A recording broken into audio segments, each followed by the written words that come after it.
Hello दोस्तों, कैसे हैं आप सब। तो चलिए आज की कहानी स्टार्ट करते हैं। मोबाइल की मधुर धुन भी कर्कश सी प्रतीत हुई और आधी रात को भानु प्रताप जी हड़बड़ाकर उठ बैठे। उन्होंने जैसे ही फोन उठाया तो थोड़ी देर बाद उनके हाथों से फोन छूटकर गिर पड़ा और वह कटे हुए वृक्ष की भांति बेड पर गिर पड़े। उनकी पत्नी कौशल्या जी घबरा गई और झकझोरते हुए उन्हें उठाने की कोशिश करने लगी।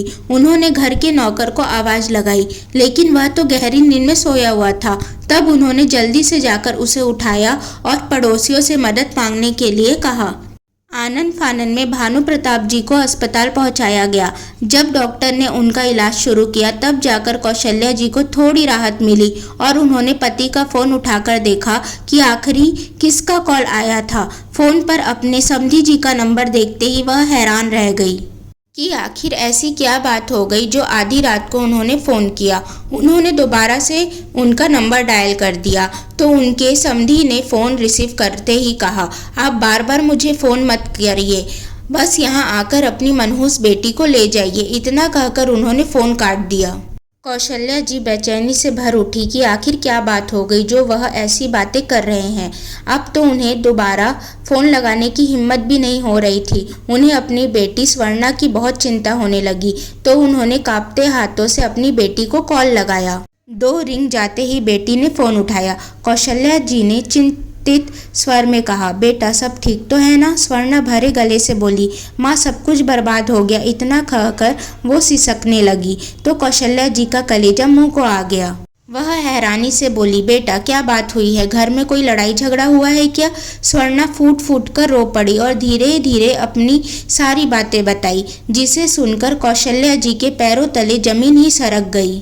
कौशल्या जी ने रुंधे गले से बेटी को हिम्मत बांधते हुए कहा, तू चिंता मत कर, हम जल्दी ही तेरे पास आ रहे हैं। इतना कहकर उन्होंने फ़ोन कट कर दिया। उन्होंने बेटी को पति की हालत के बारे में नहीं बताया क्योंकि वह और भी टूट जाती। अब उन्हें इंतजार था बस पति के होश में आने का।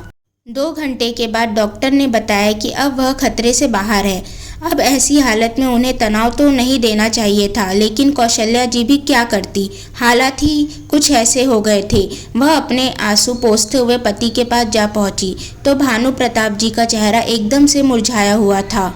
वह धीरे से बोली, अब आगे क्या करना है जी। भानु प्रताप जी शून्य में ताकते हुए बोले, यह सब क्या हो गया, मैं तो अपनी बेटी की भलाई ही चाहता था। कौशल्या जी कहने लगी, हमें जल्दी ही बेटी के पास चलना चाहिए। ऐसे समय पर वह बिल्कुल अकेले पड़ गई है। आप हिम्मत रखिए, अब जो होना था वह तो हो ही चुका है। कहने को तो उन्होंने कह दिया, लेकिन आज उन्हें अपने पति पर मन ही मन बहुत ही ज़्यादा गुस्सा आ रहा था क्योंकि बेटी की इस हालत की जिम्मेदार वह खुद ही थे। उनकी एक जिद ने आज बेटी की जिंदगी को बर्बाद करके रख दिया था।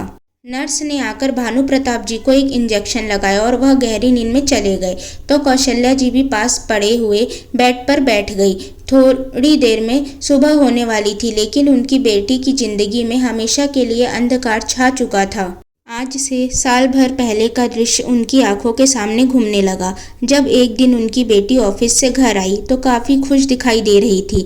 वह कौशल्या जी के पास किचन में गई और धीरे से बोली, माँ तुम कितने दिनों से कह रही थी ना कि मैं शादी कर लूँ, तो मैं शादी करने के लिए तैयार हूँ। यह सुनकर कौशल्या जी का चेहरा खुशी के मारे खिल उठा और वह कहने लगी, तो मैं तेरे पिताजी से कहती हूँ कि तेरे लिए कोई अच्छा रिश्ता ढूंढे। तब स्वर्णा धीरे से सकुचाते हुए बोली, माँ मैं अपने ही ऑफिस में काम करने वाले आकाश को पसंद करती हूँ। यह सुनकर कौशल्या जी कहने लगी, तू क्या बोल रही है बेटा, तुझे तो अच्छे से पता है ना कि तेरे पापा को यह सब बिल्कुल भी पसंद नहीं है। याद है ना तेरे ताऊजी की बेटी ने प्रेम विवाह कर लिया था तो वह कितना नाराज हुए थे। उन्होंने तो उन लोगों से सारे संबंध ही समाप्त कर लिए हैं। यह सुनकर स्वर्णा का चेहरा मुरझा गया और वह कहने लगी, माँ लेकिन आकाश मुझे बहुत प्यार करता है। एक जीवन साथी के रूप में वह मेरा बहुत अच्छे से ध्यान रखेगा। अभी वह अपनी बात पूरी ही नहीं कर पाई थी कि पीछे से भानु प्रताप जी की कड़क आवाज गूंजी। वह गुस्से में कहने लगे, मेरे घर में यह सब तमाशा बिल्कुल भी नहीं चलेगा। याद रखना, अगर तूने कोई गलत कदम उठाया तो तू अपने पिता को हमेशा हमेशा के लिए खो देगी। यह सुनकर स्वर्णा हैरान रह गई। उसने अपने पिता को समझाने की बहुत कोशिश की, लेकिन उन्होंने साफ साफ कह दिया, अगर तूने आकाश के साथ शादी की तो तू मुझे हमेशा के लिए खो देगी। तुम अपने प्यार को छोड़ दो, वरना अपने पिता को खोने के लिए तैयार हो जाओ। कौशल्या जी का चेहरा भी उतर गया था कि उनके पति ने यह क्या कह दिया। अब ऐसे समय पर स्वर्णा दुविधा में पड़ गई थी। वह आकाश को बहुत प्यार करती थी। आकाश भी उसका हर तरीके से ध्यान रखता था। कुछ ही दिनों में वह उसके दिल में इस कदर उतर गया था कि सोते जागते बस उसी के बारे में सोचती रहती थी। उसकी छोटी छोटी बातें, प्यार से उसका ध्यान रखना वह सोचने लगी कि क्या यह प्यार मेरे नसीब में नहीं था। वह फूट फूट कर रो पड़ी और उसके पिता के कहने पर उन दोनों के सामने ही उसे फ़ोन करके कह दिया, आकाश तुम मुझे भूल जाओ, मैं तुम्हारी नहीं बन सकती। पापा ने हमारे प्यार को स्वीकार नहीं किया है।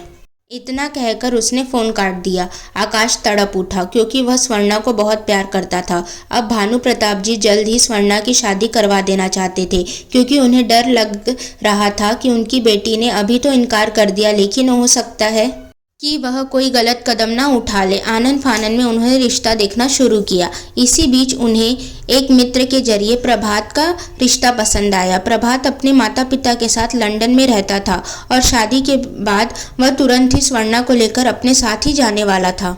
भानु प्रताप जी को यह रिश्ता बहुत अच्छा लगा। उन्होंने सोचा कि मेरी बेटी की शादी विदेश में हो जाएगी तो रिश्तेदारों के बीच मेरा सिर और भी ऊंचा हो जाएगा। इसलिए उन्होंने आनन फानन में शादी करवा दी। 2 महीने के अंदर ही स्वर्णा की शादी हो गई।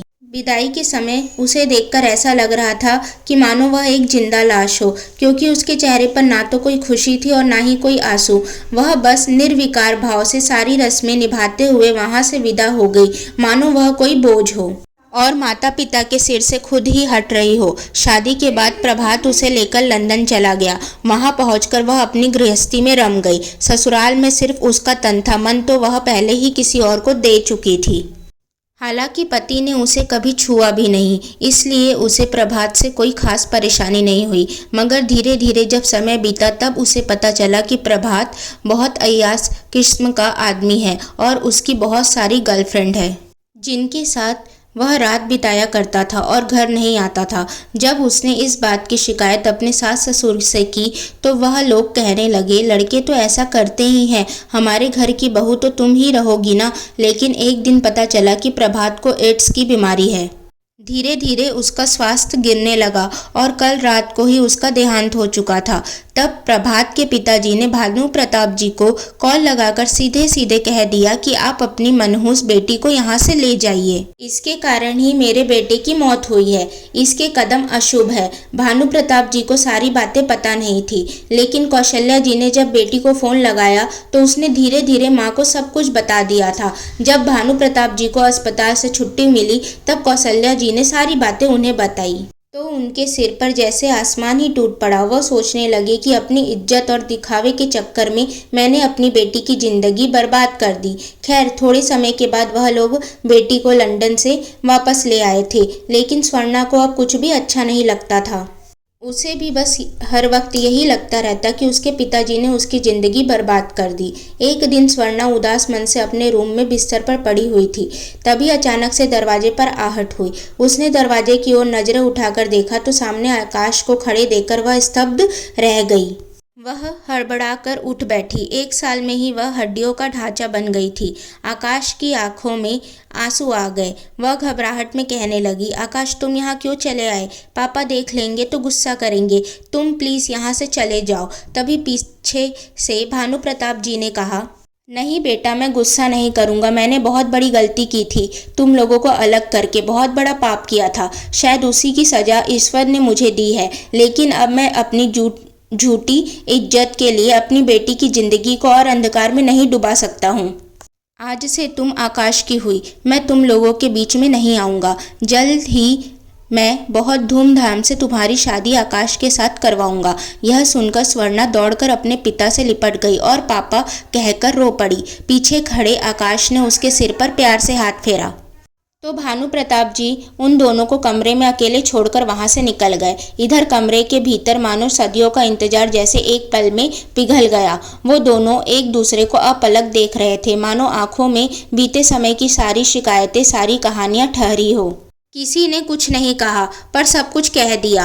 वो मिलना एक सुकून था, टूटे भरोसे की मरम्मत और बिखरे वजूदों की वापसी। वो सिर्फ एक आलिंगन नहीं था, वो पुनर्जन्म था अधूरी प्रेम कहानी का। बाहर भानु प्रताप जी की आंखें भी खुशी के मारे नम थी। आज उन्होंने अपनी एक बहुत बड़ी गलती को सुधार लिया था। एक सप्ताह के बाद बड़ी धूमधाम से आकाश और स्वर्णा की शादी हो गई। आकाश के घर पर केवल उसकी माँ थी, वह भी अपने बेटे की खुशी में बेहद खुश थी। सो दोस्तों, अगर आपको यह कहानी पसंद आए तो प्लीज़ इस कहानी को लाइक करें, शेयर करें एंड चैनल को सब्सक्राइब करें। Thank you.